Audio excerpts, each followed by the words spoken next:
জানিস মা, তোর বাবা এখনো গেছে মাছ ধরতে, এখনো বাড়ি ফেরেনি। ইয়া তো তুই গিয়ে দেখে আয় পুকুরের ধারে। বাবা কখন বাড়ি আসবে? সন্ধে তো নেমে গেছে। যাই বাড়ি যাই, মাকে গিয়ে বলি বাবা এখনো বাড়ি ফেরেনি।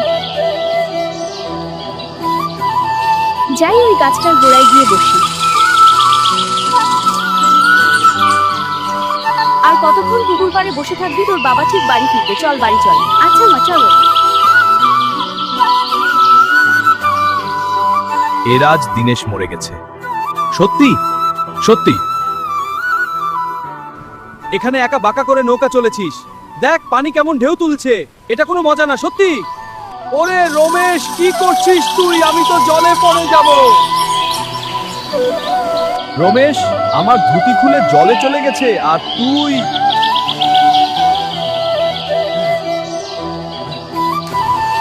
রমেশ, আমি তোকে দেখে নেব ঠিকই। হট শালা, তুই যা করবি করে নিস পরে। বাংলার হাসি।